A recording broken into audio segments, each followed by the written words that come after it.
La generación Z representa hoy una de las transformaciones más profundas en la composición y en la conciencia de la clase trabajadora a nivel mundial. Lejos de ser una generación apática o despolitizada, los jóvenes nacidos entre finales de los años 90 y la primera década del siglo XXI han sido formados bajo las condiciones más crudas del capitalismo contemporáneo: precarización laboral, condiciones estructurales de desempleo, endeudamiento permanente, destrucción del sistema de bienestar, violencia, crisis climática y una ofensiva imperialista cada vez más abierta. Estas condiciones materiales han empujado a amplios sectores de su generación a retomar por vías nuevas la lucha de clases. A diferencia de generaciones anteriores, la generación Z no se incorpora al mercado laboral desde la expectativa de crear un futuro mejor, sino desde la certeza de la explotación y la barbarie de un mundo al borde del colapso. Trabajadores informales, desempleados itinerantes, jóvenes sin pensión, sin contrato, sin horizonte de estabilidad, constituyen hoy una masa laboral joven que ya no cree en las promesas del neoliberalismo.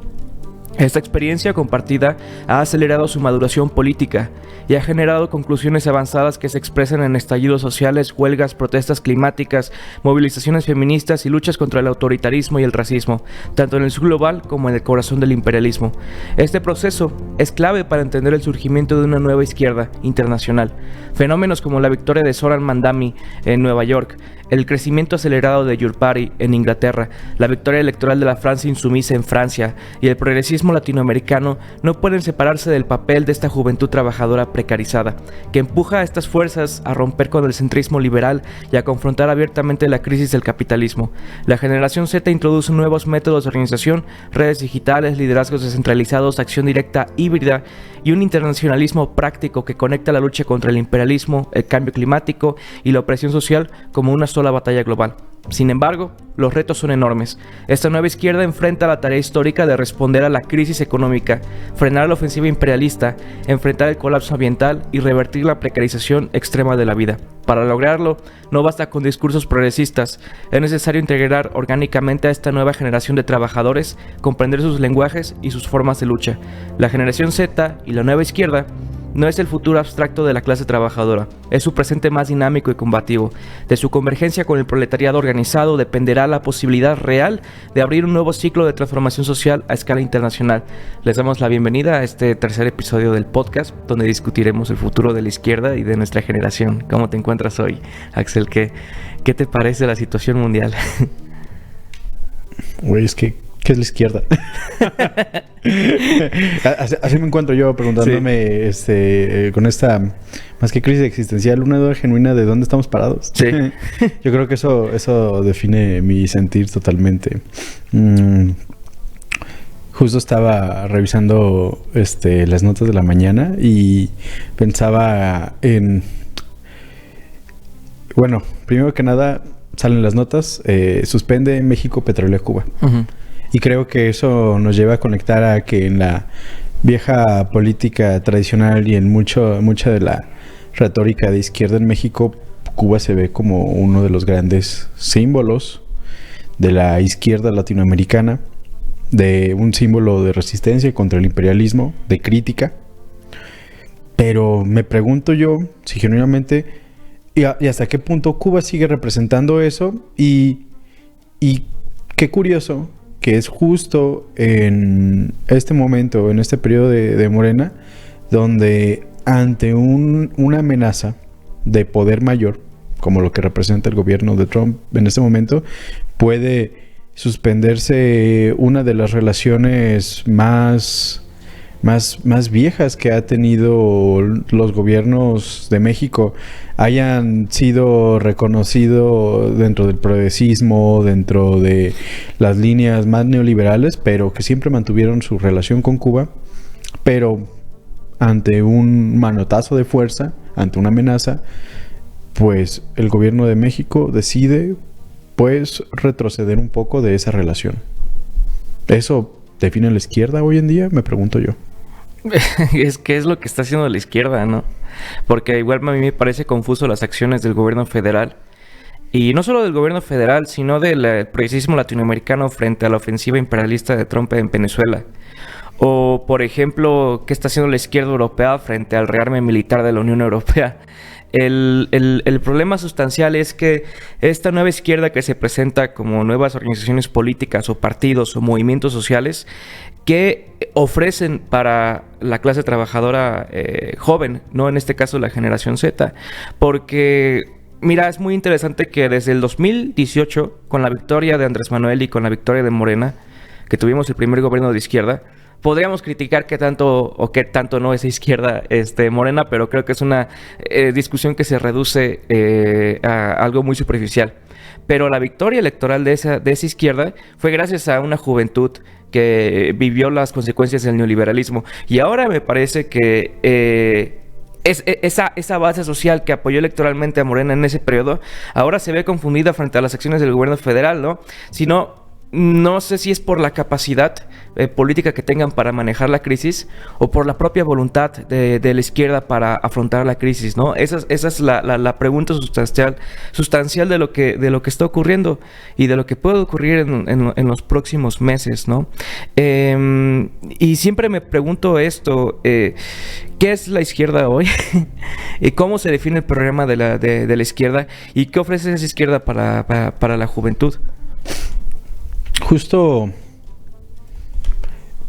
pues, pensaba el otro día, a ver si tuviera que, no lo sé, defenderme ante una persona que me cuestiona, es que, ¿por qué eres izquierdista si la izquierda lo único que genera es hambre y pobreza y todas estas cosas?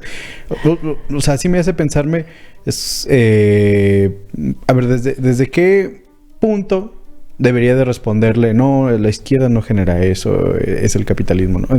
Debería dar una respuesta de corte marxista, debería dar un acercamiento más desde la militancia política, no sé, desde el leninismo, argumentando que es un tema de organización, de las clases. O sea, justo desde qué posición uno debe responder. Y esto creo que amplía un poco el panorama de que la izquierda es una idea, es una bolsa demasiado grande que engloba muchas dinámicas de participación política, de asociación, de organización, y es ahí donde yo creo se pierde mucho, se borra el rastro porque, hay posturas de lo que nosotros hemos englobado dentro de la misma izquierda que en sí mismas son antagónicas. Ves muchos feminismos de izquierda que critican las dinámicas del patriarcado internas dentro de muchas formas de organización. Ves todas estas disidencias sexuales, la dinámica ambientalista, vitalista, que busca hacer crítica al antropocentrismo. Entonces, también ver que muchas de estas posiciones tienen formas de militancia totalmente particulares. Entonces, de nuevo, o sea, tú como alguien que hace una crítica al sistema mundo, y eso es otra cosa que también habría que definir, hacer una crítica no necesariamente automáticamente te vuelve a alguien de izquierda. O sea, yo creo que considerarte de izquierda y luego considerarte definirte dentro de un rol en el actuar político, en el actuar social, tiene una particularidad muy propia de la acción que haces, de con quiénes te relacionas y sí, de nuevo, cómo atiendes lo social día con día. Sí, y en ese aspecto, yo creo que una izquierda que hace una crítica al capitalismo no es propiamente anticapitalista en inicio. Y ahí empieza el camino para trazar qué es la izquierda hoy y qué es lo que define a la izquierda hoy en términos electorales o en términos de movimientos sociales de masas o de partidos. Porque por un lado, como dices, uno se puede asumir como marxista y socialista o comunista, ¿no? Y ser anticapitalista y querer destruir el capitalismo de base, pero hay que admitirlo que es una izquierda que se encuentra insolada del proceso social, ¿no? Solamente en pequeños grupos, organizaciones políticas e incluso solamente en la academia, ¿no? Es donde se resguarda ese tipo de izquierda que tiene ese horizonte más radical, si le quieres decir así. Y por otro lado, tienes a una izquierda que está creciendo electoralmente, que se está yendo a la izquierda del centro político liberal, que está ofreciendo una respuesta a la crisis, pero que es una respuesta, podríamos decirle, socialdemócrata, reformista, que significa, en otras palabras, podemos arreglar el capitalismo con algunas pequeñas modificaciones o cambios, cambios sociales por vías parlamentarias o por vía de políticas públicas. Y me parece que esa izquierda está creciendo, y no es que sea absolutamente partidario, pero por el otro lado tampoco lo soy enteramente crítico, porque entiendo que esa izquierda es producto de un proceso que se está alineando más a la izquierda, y el que la gente está generando conclusiones que al final forma la base electoral de ese tipo de izquierda. Y podríamos poner el caso de peculiar de Zoran Mandani en Nueva York, en el centro del imperialismo americano, en el centro de las finanzas mundiales, de Wall Street. Un candidato socialista gana las elecciones como alcalde de la ciudad, y eso nos tiene que decir algo. El programa, por ejemplo, de Mandani, en este caso, eran 4 puntos básicos, me parece. Primero era salud universal para los niños. Segundo, autobuses veloces y gratuitos para la clase trabajadora. Tercero, un aumento del cobro de impuestos a los multimillonarios. Y finalmente, una ciudad santuario contra los servicios migratorios que están secuestrando gente ahora en Estados Unidos con el gobierno de Trump. Claro que es un socialista que pretende arreglar el capitalismo mediante esas medidas, ¿no? ¿Es suficiente? No lo sé. Pero el tema es que expresa la voluntad de un periodo en el que ya no queremos regresar a las políticas neoliberales, a hipócritas de los demócratas diciendo que sí somos izquierda y sí queremos el bienestar social, cuando del otro lado tienes que están financiando a multimillonarios, ¿no? Entonces, en ese aspecto, tenemos ese tipo de izquierda que está defendiendo un programa, a mí me parece, de retorno al bienestar social frente a la crisis del neoliberalismo, y al mismo tiempo de distribución de la riqueza a través del cobro de impuestos mayores para los millonarios y la nacionalización de bienes públicos, de bienes privados o empresas, como el caso, por ejemplo, también de Yurpari en Inglaterra, cuando el programa central es: si queremos salir de la crisis energética, ya me podrás contar de lo que está ocurriendo en Escocia o en general en Reino Unido, pero la respuesta política, por ejemplo, de Corbyn o de Sultán es la nacionalización de la industria eléctrica, ¿no? Lo mismo que plantea, por ejemplo, Podemos en España, lo mismo que se planteó en México con el tema de la industria eléctrica y la industria petrolera, o lo mismo que ahora se está planteando el progresismo latinoamericano, ¿no? Tratar de regresar a la industria nacional. Entonces, a mí me parece que estos aspectos son los que definen este periodo, los que definen este tipo de izquierda, que al final no es enteramente la izquierda, porque hay otros aspectos, como el caso de nosotros que nos asumimos marxistas, pero para mí es la izquierda hoy, ¿no? Y con es la izquierda hoy, hay que empezar a discutir realmente en ese plano, porque a la gente le importa esa izquierda, ¿no?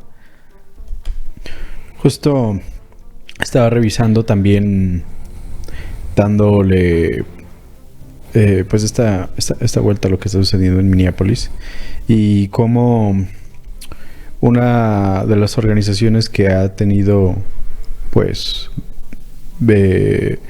sí, que ha tenido imagen, que ha salido a manifestarse en contra de lo que está sucediendo, ha sido justamente los Black Panthers. Han resurgido en todo este contexto pues de violencia estatal con utilizando sus fuerzas migratorias, ¿no? El ICE.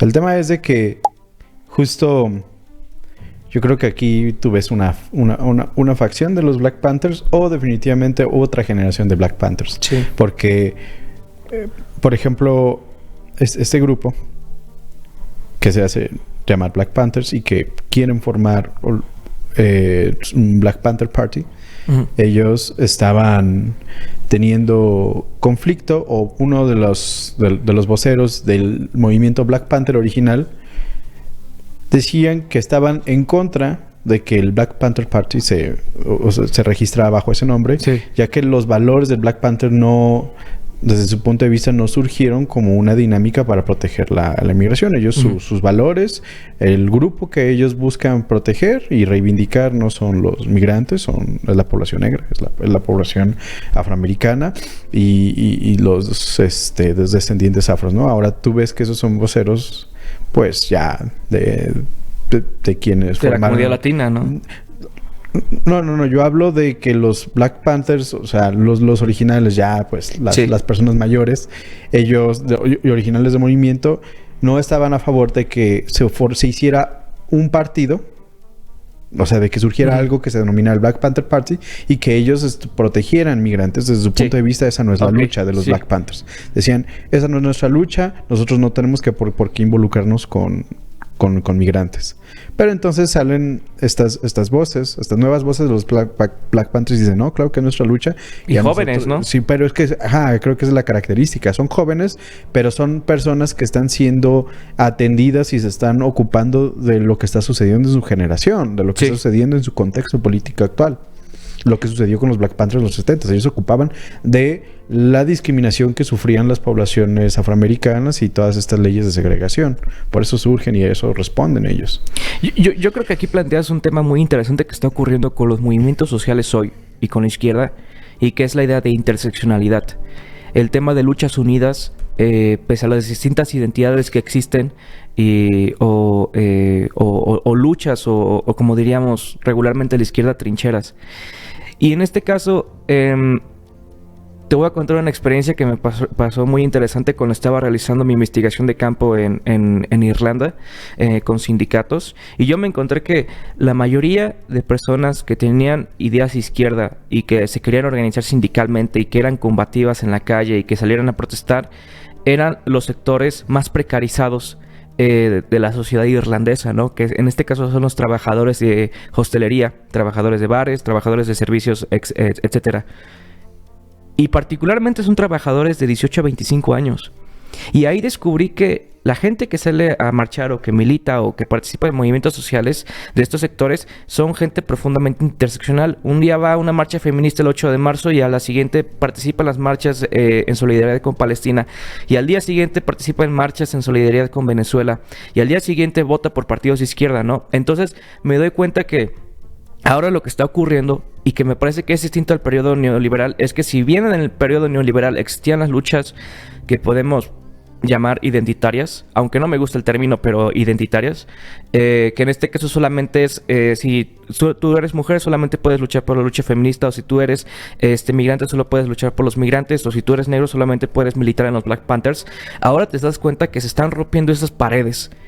Y la gente está saliendo a marchar por un sinfín de cosas que están conectadas o ligadas a la crisis de un sistema político y económico. Entonces tienes el caso, y me parece el caso más llamativo de todos, el de Greta Thunberg, que es una chica de 12, 13 años que empezó en la política movilizando a jóvenes en acciones climáticas, en huelgas, y después se volvió en una de las representantes más importantes del movimiento en Europa en solidaridad por Palestina. Y en este caso tú estás viendo la transformación política de Greta Thunberg, en cuestión de años, cómo ella empieza a generar conclusiones más radicales y empieza a conectar. Lo que está ocurriendo en Gaza es lo mismo que está ocurriendo con el cambio climático a nivel global, y lo que está conectado con el genocidio y con la industria armamentística está conectado con las finanzas internacionales y con las condiciones de explotación contra los trabajadores en Europa. Y entonces ya tienes que Greta Thunberg está sacando esas conclusiones e hilándolas, y otras personas, ¿no? De su propia edad, me parece que están teniendo ese cambio o ese proceso, y es positivo ahora frente a lo que ofrece el panorama internacional.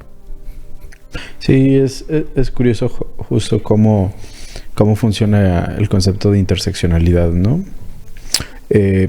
Asumiendo que hay una fractura de los problemas, cuando pues nosotros podríamos asumir que en realidad todo está interconectado, ¿no? Responde a un problema o a una crisis de carácter más sistémico. Justo, al menos, entonces planteando como una base común, creo yo que ahí ya pudiéramos hablar de una izquierda donde no se difuminen todos los movimientos, sino donde se reconozcan cada una de las distintas luchas de sus diferentes puntos de partida y de las acciones a las que responden cada uno. Sí. Pero al final reconociendo que estas pues están al final entretejidas, están interconectadas a un problema general, y es ahí entonces donde podríamos decir hace más sentido que la englobemos en algo, claro, que es la izquierda. Claro. En ese sentido, a mí me parece que las organizaciones políticas lo están comprendiendo ahora. Cómo encontrar esa especie de unidad frente a la diferencia, que es buena, porque a mí no me gusta, tanto en ciertos tipos o ciertos sectores de la izquierda como en la mayor parte de la derecha, es muy usual usar este concepto woke, ¿no? Política identitaria. El que sustituimos la política de clase o la política combativa, que es en este caso una lucha económica, por una política identitaria le dirían burdamente, mamar de la teta del Estado, ¿no? En sus diferentes expresiones. Una política pública solo para la comunidad LGBT, una política pública solo para las mujeres, una política pública solo para ciertos sectores raciales. Pero a mí me parece que este análisis que hace este tipo de izquierda, que es una izquierda estalinista, después en otro episodio hablaremos del estalinismo, que no comprende realmente lo que está ocurriendo en este periodo, porque creen que es el final de algo, cuando realmente esta política identitaria es un medio que está conectando con la lucha de clases, esencialmente. Una vez tuve una discusión con ciertos camaradas viejos, también académicos, que distinguían que una cosa es el movimiento obrero, las huelgas, las movilizaciones sindicales o incluso la lucha electoral de ciertos sectores de la izquierda, y otra cosa son los movimientos sociales identitarios, ¿no? Black Lives Matter, por ejemplo, solidaridad con Palestina o el movimiento feminista, y que están separados. Pero bueno, si nos vamos al ámbito sociológico, me parece que esa es una distinción arbitraria, porque ¿quiénes conforman la mayoría de esos movimientos sociales? ¿Quiénes conforman el movimiento de solidaridad por Palestina? Jóvenes trabajadores de 18 a 25 años precarizados, que se movilizan, pero son asalariados, son trabajadores, ¿no? ¿Quiénes conforman las marchas el 8 de marzo? Mujeres trabajadoras, ¿no? Amas de casa que salen también a marchar, ¿no? Trabajadoras domésticas. Y en este caso tenemos que estas personas están encontrando nuevos espacios donde militar, donde organizarse, donde votar electoralmente, que no son las viejas estructuras rancias, estancadas, burocráticas de los sindicatos o de los partidos centristas, ¿no? O de esa izquierda neoliberal. Entonces me parece que ahora estamos viendo esa nueva composición en este caso. Una nueva composición que también yo creo que lo estamos pensando ahorita desde una dinámica de problemas que surgen en la realidad, que surgen en las calles y que responden de nuevo a situaciones que despiertan directamente de las experiencias de cotidianidad, ¿no? De los problemas por condiciones del trabajo, de precariedad, lo que le sucede a los vecinos, como esta respuesta que ya supera los cortes raciales que hay en Estados Unidos. Ya no son solo los latinoamericanos defendiéndose de ICE, ya es toda la población ahora enfrentándose a lo que ellos consideran es un problema de un gobierno en sí, ¿no? Ya son todos manifestándose en contra de la administración de Trump, pero que incluso algunos están haciendo un llamado en contra de lo que ellos identifican es todo un sistema hegemónico imperial, ¿no? Porque dicen, es que claro, no solo vimos este trato inhumano en el periodo de Trump, también lo vimos en el periodo de Biden, también lo vimos en el periodo de Obama, estas famosas jaulas, que de hecho es en este periodo donde surgen, y bueno... Gracias, demócratas. Sí, exacto. Y si nos vamos a 4 años anteriores, vamos a encontrar más de eso, ¿no? Sí. Pero, bueno, todo esto hablándolo dentro del plano que nos acontece, que es este plano material de las calles, pero ¿qué pasa en la virtualidad? Sí. ¿Qué pasa con todas estas voces que mueven y generan un eco en las redes sociales, y que si tú te metes vas a ver que hay una efervescencia ahí bastante grande? ¿Qué pasa con todo este mundo de la virtualidad?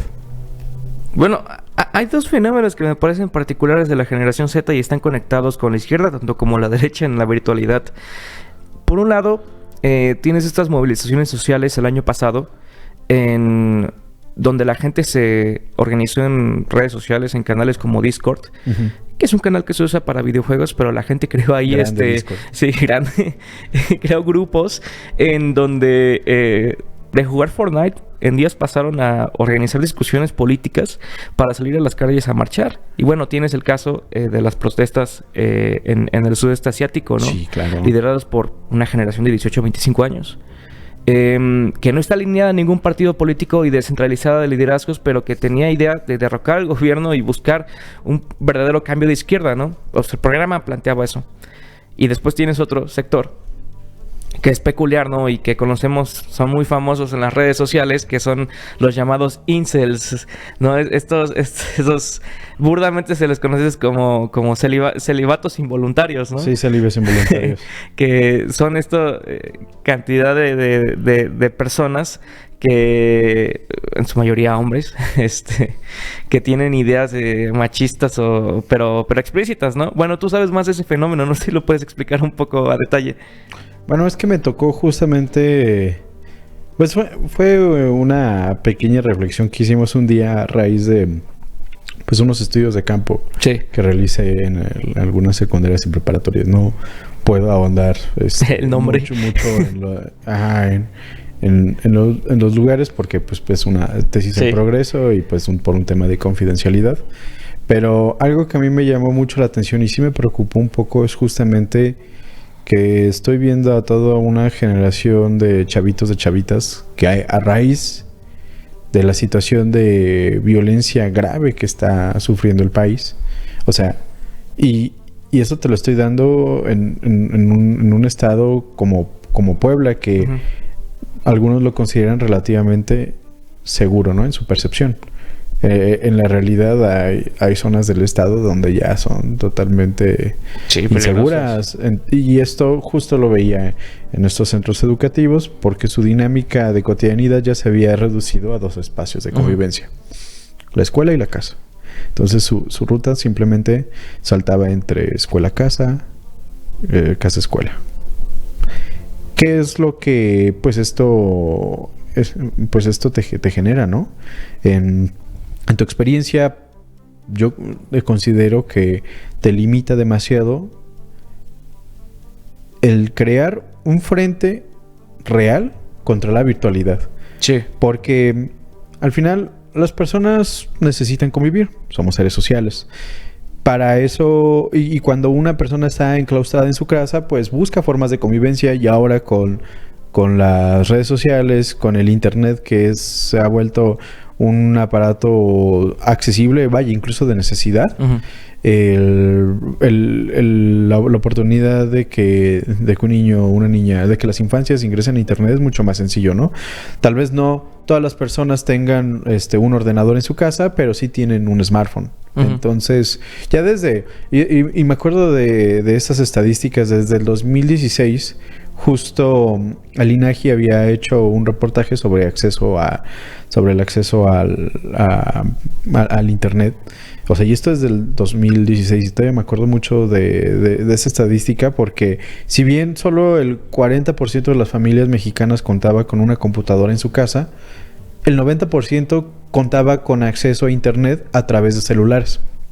No creo que haya cambiado mucho la estadística, en el sentido de que pues tener una computadora sigue siendo demasiado caro, pero un teléfono sí es muy accesible, más ahora con el ingreso de todo pues de este mercado chino que ofrece pues equipo más accesible con conexión a internet para las personas, lo que facilita tu ingreso. Entonces, ¿qué es lo que tienes? Que pues al final los muchachos pues buscando cómo convivir, se vuelven más, pues no voy a decir vulnerables, ¿no? Porque grupos hay de mucho tipo, pero sí se vuelven más, se vuelven más abiertos a caer en estos grupos donde conversan con otras personas por algo tan sencillo como simplemente... También es interesante que solamente son grupos que están organizados por hombres, ¿no?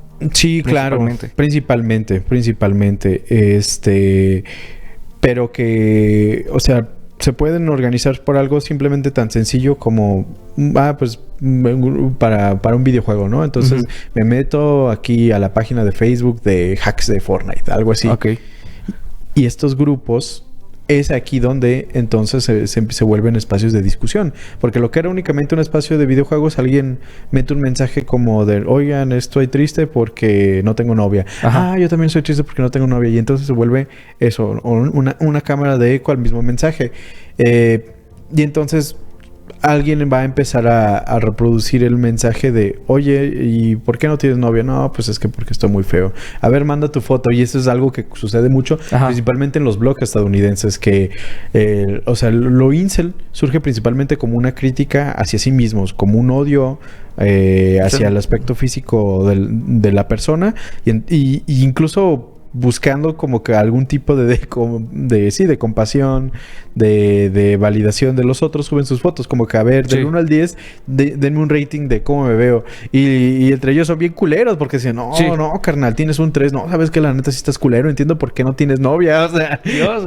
Sí, ellos se generan esta estética y al final legitiman. Pero es como una especie de, o sea, lo que empieza como una especie de foro de videojuegos se vuelve en una especie de juego sadomasoquista, ¿no? Es que ese es el tema, que lo que únicamente, o sea, que los grupos son tan flexibles por la cantidad de personas que tienen que no se enfocan a una sola cosa. Lo que es un grupo de videojuegos luego se vuelve en un tema de discusión política hasta un grupo neonazi, como sucede con muchos grupos de este fandom de My Little Pony, que tienen ellos una facción que se le conocen como los bronazis. Dios, pero güey, en ese aspecto es cómo se infiltran en esos grupos y en esos sectores de la juventud, porque uno piensa, bueno, es que uno se puede hacer de extrema derecha porque de repente un joven de 15 años lee Mein Kampf de Hitler y es, no, amigo mío. Si uno se mete al grupo de My Little Pony y ve lo que postea la gente, o siquiera ves el algoritmo de lo que están buscando en TikTok, que es relacionado con videojuegos, pero también con esas discusiones en esos grupos, te das cuenta que ahí es donde está surgiendo la extrema derecha. Sí, porque y de nuevo, cada país tendrá sus propias características del por qué tienes poblaciones más jóvenes que pasan más tiempo en internet frente a otras. Al menos yo aquí en México sí, bueno, ahí habría que hacer un estudio, porque te digo, esto es de una muestra muy chiquitita que recogió únicamente en Puebla, ¿no? Pero sí sería interesante, y eso lo recomiendo para futuras tesis, que pongan más atención a las generaciones de secundaria, de prepa para abajo, porque están pasando más tiempo en internet, menos tiempo en las calles, y ese es un tema. Hay una gran diferencia entre la discusión en redes, la discusión virtual, pero ya romper con esa discusión virtual en la realidad, porque el problema de justamente este grupo, que eso sucede tanto en la realidad como en la virtualidad. Sí. Cuando tú pasas mucho tiempo en un solo grupo reproduciendo el mensaje sin salir más allá, tú te convences de que el mensaje dentro del grupo es la verdad. Si tú creces creyendo que eres un culero y que los migrantes solo traen pobreza y barbarie, pero solo convives con este grupo y con esos mensajes, te vas a convencer de esa idea y eventualmente te volverás un militante de esa idea, ¿no? Claro, es una cámara de eco en la que te quedas atrapado y es un primer paso. Pero pero si esa persona logra salir a la realidad, si esa persona se da cuenta que lo que hay en esa cámara de eco virtual es mucho más complejo, sí, pues se rompe esa militancia, ¿no? Ahora no es tan... yo creo que es un poco distinto para quienes ya llevan esa militancia en la realidad, ¿no? Como los que ya tienen sus... estos grupos de neonazis en Alemania, que sí tenían sus blogs y tenían como que grupos en Facebook para poder identificar a personas con una idea similar, y ya luego buscaban cooptarlos para organizarse ya en reuniones a algún punto específico de Alemania, ¿no? Y ya luego ellos incluso fungían como golpeadores de la AfD alemana. Los enviaban a golpear turcos o a amenazar personas. Ya se volvían ellos un brazo casi cuasi paramilitar. Pero es interesante que estos grupos neonazis no se presentan explícitamente como neonazis en estos grupos, en canales como Discord o como Facebook. O sea, lo interesante es que, te digo, primero juegan con la discusión política, bueno, una discusión personal, una discusión individual de si soy feo o no, que también se presenta como discusión política. Y desde ahí estos grupos que uno empieza como incel, empieza a adquirir esta serie de ideas. Y a mí me parece que eso es lo que no comprende la izquierda, porque te digo, uno no se vuelve neonazi de la noche a la mañana solamente por leer Mein Kampf, ¿no?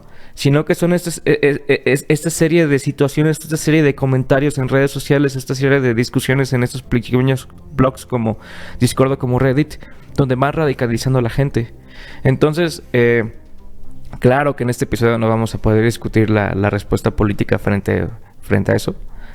Cómo derrotar esas tendencias ahora. Pero bueno, planteamos el problema en la mesa, ¿no? Yo creo que eso es lo más importante. Igual, para ir cerrando esta edición, que bueno, yo creo que también quedará otro episodio para que hablemos de los incels particularmente. Sí, definitivamente. Porque también ahí no podría haber alguna discusión de cómo se radicalizan o su proceso de formación, etcétera, ¿no? También con el ámbito, particularmente con el otro género, con las mujeres, o sea, cómo se relacionan con ellas también. A mí me parece crítico lo que está teniendo esta generación, pero bueno, que quedará para otro episodio. Igual para ir cerrando, que tocamos los dos aspectos de la situación, yo solamente quería recomendar un libro para comprender lo que está ocurriendo con nuestra generación, y particularmente con las nuevas formaciones izquierda. Y lo estoy usando ahora para mi investigación, que me parece muy útil. Bueno, son dos libros, especialmente. Primero es Historia y Conciencia de Clase, de George Lukács. Es un autor húngaro por allá del 1919. Es viejo el libro, pero es muy útil y es uno de los textos básicos del marxismo, donde explica cómo se forma la conciencia de clase, ¿no? O sea, cómo la clase trabajadora va adquiriendo sus ideas. Y es interesante que retoma esa tesis de Marx, en que advierte que la clase no nace, ¿no? No solamente porque uno nace en una familia pobre, trabajadora de 8 a 12 horas, se vuelve clase obrera, ¿no? Sino que la clase se hace con el proceso de toma de conciencia, en la lucha, en las elecciones, en las organizaciones sindicales, etcétera, ¿no? Y a mí me parece que ahora esa conciencia se está formando de una forma acelerada en este periodo con nuestra generación. Y el segundo libro, que también me parece muy bueno, es La formación de la clase obrera en Inglaterra. Es un libro de historia escrito por A.P. Thompson, un autor inglés, marxista también muy importante, de los grandes, junto con Eric Hobsbawm, que también él explica que la clase se forma por la propia experiencia que va adquiriendo en las luchas sociales y en la organización. Y en ese aspecto, él, bueno, va explicando cómo se forma esa clase obrera en Inglaterra, pero su metodología es muy buena y particularmente su introducción explica muy bien cómo es que ese proceso fue adquiriendo esa experiencia. Y bueno, con lo que estamos viviendo ahora actualmente, con estas nuevas formaciones de izquierda, que no digo que sean el fin de algo, sino que son el medio o el inicio de un nuevo periodo de oportunidades, bueno, presentan esas experiencias para la clase trabajadora de la juventud. Entonces, esas dos lecturas yo creo que me parecen muy buenas para comprender lo que está ocurriendo y para tratar de dar una orientación con todo. Y Niklas Luhmann. Niklas Luhmann, Sistemas Sociales. Recomendación de lectura, conclusión, amigo mío. Sí, bueno, vaya, creo que intentar darle esa condición de orden, esa condición de estructura que responda a ciertas causalidades siempre va a ser algo que nos atienda en las ciencias sociales, pero en general, hablándolo desde un panorama más amplio, yo creo que a todas las personas nos atiende nuestros círculos sociales, nuestra realidad, lo que está sucediendo a nuestro alrededor, entendiendo que alrededor no es un círculo de 5 metros, 10 metros, 20 metros, no, es todo aquello que es propio de un sistema mundo, de un tiempo, de una época específica. Entonces, al final, pues Simplemente la invitación siempre queda abierta a seguir haciendo y ampliando las reflexiones sobre lo que sucede y principalmente a pues interesarte un poco a querer ahondar más en aquello que nos despierta pues cierta inconformidad, cierta crítica, cierta curiosidad, ¿no? Vaya, es creo que la recomendación que siempre se va a hacer y pues al menos en lo que nos compete a nosotros ampliar definitivamente la discusión a pues los siguientes temas. Claro. Igual cualquier cosa, vamos a hacer una especie de paper notes en TikTok o nuestro perfil en Instagram para subir toda la información que comentamos, algunos libros y bueno, también en la edición nuestro querido compañero Alex, que nos está apoyando con la edición también, va a postear ahí algún contenido. Y bueno, si tienen canal de Discord, invítenos a jugar también. Claro, también le entramos. Nos estamos viendo. Ratón.